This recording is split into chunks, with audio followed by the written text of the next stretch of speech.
David Lee. I'm from Birmingham, Alabama. Can you tell me a little bit about how you first became an Elvis fan? Sure, I'll give you the abbreviated version.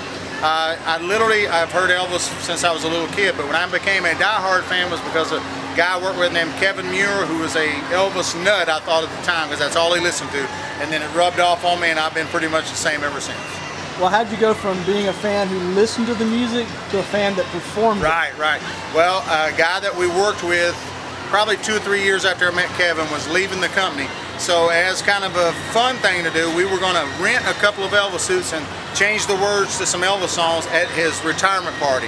And so we did that, and the guy that, great friend of mine and great singer, the other guy that had the Elvis suit on, nobody really said anything to him, but people were telling me how much I sounded like Elvis and stuff. I said, whatever. And next thing you know, I was out and about and I was getting my own suit, and I've been going ever since, and that was almost 25 years ago. Oh, wow. I do a lot of work in the Elvis community. I'm used to hearing you guys referred to as Elvis tribute artists. That guy was calling you an impersonator. Yeah. For me personally, it doesn't bother me to be called an impersonator or look-alike or whatever you want to say. Some people take it more, to heart, but tribute artist is probably the more accurate thing. But we're really not trying to be Elvis. We're not trying to act like him, so to speak. We're just trying to give the audience the illusion of what it might have been like to see Elvis. We realized there was only one Elvis.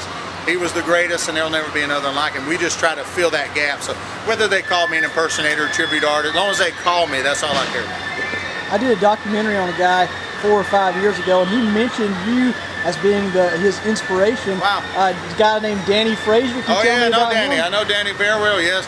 Danny used to come see me up in Bluntsville, and I'd get Danny. He plays the guitar very well, and he's turned into a tribute artist himself, and he can play Hank Williams and Elvis. He's great. I love Danny. Known him for many years. Now, of the 3 eras of Elvis, 50s, 60s, or 70s, which is your favorite and why? Well, as far as me to perform, I fit the mold more of the 70s Elvis. Even when I was a younger guy, I was more mature looking. I never had that 50s look. So I kind of steered away from that. Even though I love the songs, I love Elvis when he was that way. But I do mostly the 70s, which gives me the opportunity to still do Hound Dog and do other stuff. Where I was doing 50s, I couldn't really do Suspicious Minds and Herd and all those. So I get more spectrum this way. But now when I'm just in the car, maybe me and my friend Tommy, and we're going down the highway listening, we tend to gravitate more to the movie songs and the 60s songs, just because that's the span of Elvis's life that doesn't get as much attention as the others. Because the movie songs he kind of gets wrote off for, but he had some great movie songs. Return to Sender was a great song. But we like some of the real off-the-wall ones. When you're an Elvis fan, you dive in there and find the good stuff, I was surprised somebody requested It's Midnight. It's Midnight. I wouldn't have thought they would know that. I know, yeah. Well, at this show, of course, I pulled up backstage. This was the first time I'd seen the crowd, but I was asked to do several gospel songs by a friend of mine, so we had a bunch of gospel in there, but quickly I realized that mainly here was going to be Hound Dog and All Shook Up, so somebody did ask for It's Midnight, but we get requests for that, Just Pretend, some of the good ballads that people have heard, but maybe wasn't as popular at the time when Elvis was around that they are now. They've kind of got more popular. How'd you get involved in this festival? The man who puts this festival on, Joe, also puts the festival on in Tarrant, where I'm from, and so just from working with him in the past, we got hooked up that way. So. Now you won the Ultimate. When did you win the Ultimate? 2015 for the Ultimate, and then the Images way back in the day, 2004, when it was the only contest. So 2-time world champion. Unbelievable to even think that. What went through your head at the Ultimate when they called your name? Well, to be honest with you, say the top 10, I looked over and there's a guy from Belgium. I looked to my right and here's a guy from Tokyo and a guy from Canada. I'm like, man, I'm a little guy from Tarrant, Alabama, and here I am in the World Championship, not really thinking I was going to win. And then as it got down to the last 2 or 3, my friend Dwight looked at me and he said, you just won it. And I said, no way. And then they called my name, and first thing I did was look to the sky and thank the Lord, because without him I couldn't have done it.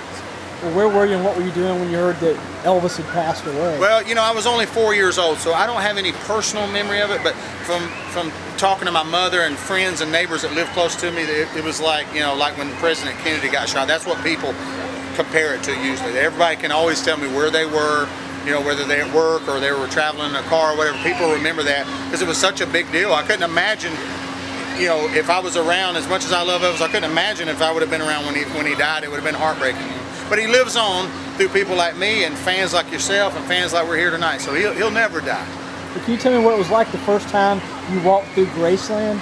Oh, wow. I was blown away.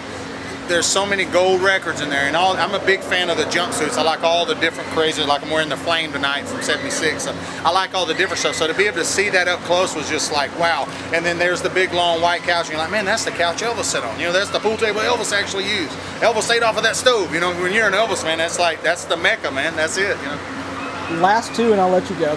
When you're on the stage, like here at the Magnolia Festival, what's your goal? What do you want the audience to take from your show? Right. Well, and over the years, of course, you get a lot of experience and you learn what's what. This kind of show, you know, you're dealing with a broad spectrum, everything from a 2-year-old to a 95-year-old. I just want them to be happy. If they want to hear Hound Dog, that's what I want to sing. So I don't know if you know, tonight I asked for a request. I want to do what makes people happy. To me, the songs are all just songs at this point. I've done them. There's still a few that I like, some better than the others, but I want the audience to be happy based on, when they leave, they're gonna remember if they had a good time. Not necessarily that we did Blue Suede Shoes or not. They're gonna remember they had a good time. That's my goal, is to make them all happy. Well, lastly, what's next for you after you leave this festival?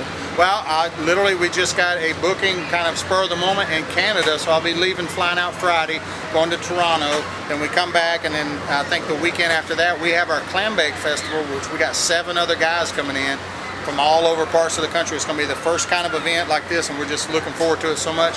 And that's going to be a whole weekend festival. That's coming up the week after that. Then later on in the summer, we go to Australia. Of course, we got shows booked almost every weekend somewhere. So God's been good to me. We're just keeping the music alive any way we can.